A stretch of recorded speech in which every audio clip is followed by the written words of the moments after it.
Welcome to Barcelona, the city of the Catalans.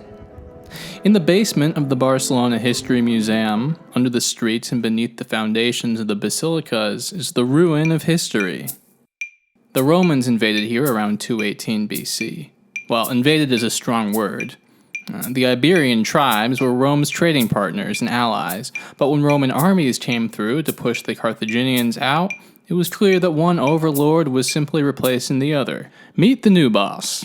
There was an Iberian armed uprising against the Romans that took the entire army to put down, and in revenge, most of Iberian city life was destroyed. What happened next is something I find very interesting, and speaks to the truth of imperialism.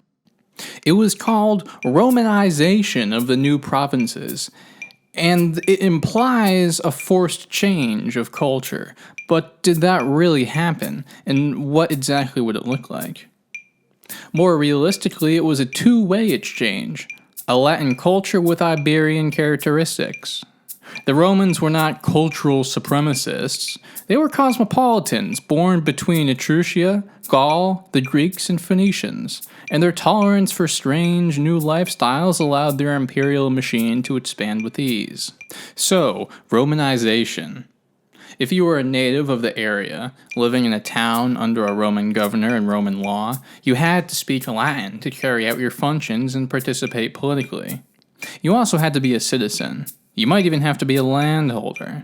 To become a somebody under the Roman modernity, the best thing was to join the army. So this is one way the military machine replenished itself. Romanization happened in another familiar way, the cooperation of elites, their complicity. We mentioned in our previous video the elites were the blood descendants of the first Iberian invaders, the warrior aristocrats. Likewise, there was also the village senates of gerontocrats who institutionalized their power, similar to the OG Roman Republican Senate back in the big city. The people most eager to adopt Roman ways were the elite, who could ingratiate themselves with the new rulers and keep their privileged position. They learned Latin and began worshipping Roman idols. This is probably the realistic extent of so-called Romanization. People were not forced into it, but adopted it when advantageous or otherwise by diffusion.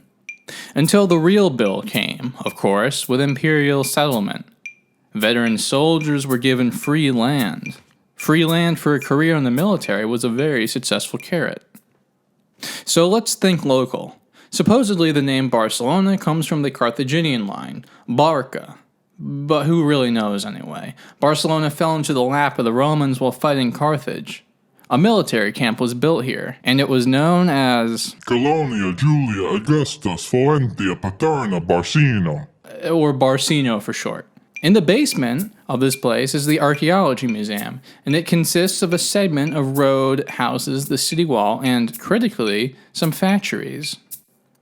By factories, I mean places where there is organized mass production of goods with stratified labor.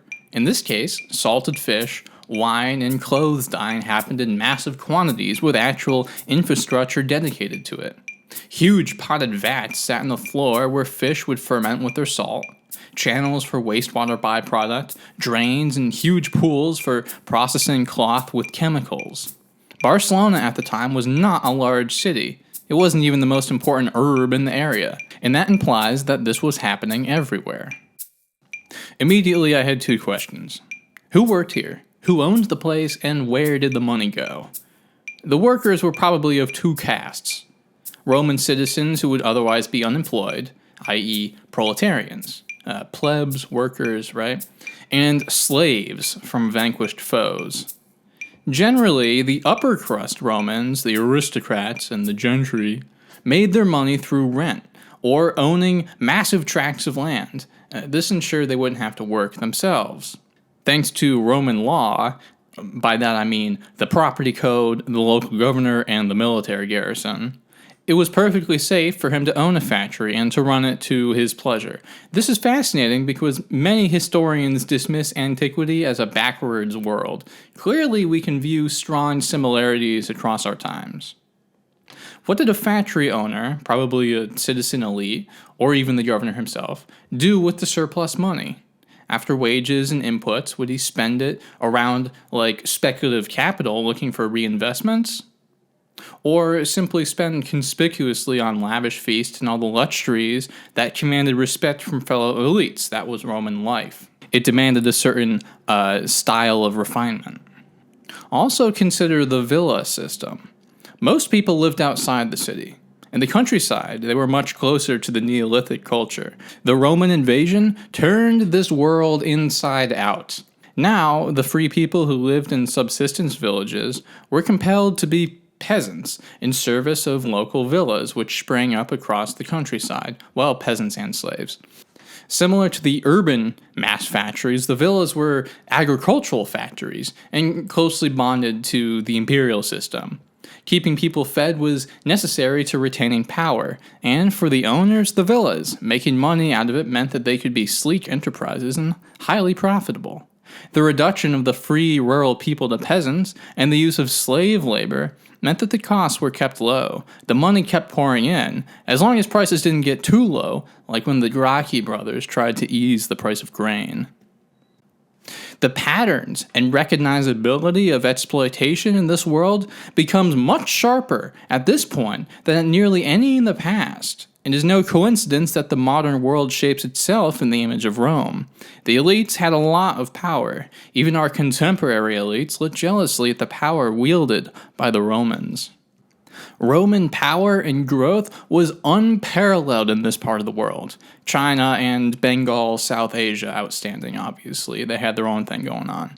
It was a real Pax Romana, a Roman peace. Of course, the Romans created a desert and called it peace. This is true, as the peace meant a mass exploitation geared towards the glory of Rome. But it was also driven by the climate. The Roman warm period from 250 BC to around 400 AD meant huge agricultural output. The return to a cooler climate meant that the wealth just didn't come as easy. This, combined with the disintegration of the political centralization in Rome, meant that the empire just collapsed. So if the Roman Empire was a mass extraction effort in service of the imperial Latin core, where was the resistance to it? You have one guy in power, you have about 10 guys writing books saying, let's ditch this asshole. We don't have to look very far. The cult of Jesus was a distinctly anti-imperial force and flourished as an underground political party of the poor, spreading to our locale in Barcino. Here we have records of bishops being burned alive at the stake, evidence of an anxious persecution to decimate the heady Christ types. The Christians, critically, created whole new structures of life and power, totally outside the context of the Roman system. It was a total departure from antiquity, and allowed for people to organize themselves effectively in a way that meant that society would never be the same ever again. The end of the Roman warm period meant a climate cooling. It also brought many migratory and tribal peoples south, looking for better growing conditions. The arrival of these mass tribes was apocalyptic for the Roman system. The Visigoths, which were an ally of Rome, settled in Iberia, serving as Rome's mercenaries and proxies in the region. They put down revolts as Rome declined. Many actually welcomed the Visigoths, as the Roman taxes had become incredibly burdensome. The empire was hemorrhaging cash as it went into that sweet night. We shouldn't see the ascendancy of the Visigoths as a violent takeover. In fact, the traffic on the streets and the ways the people continued as before.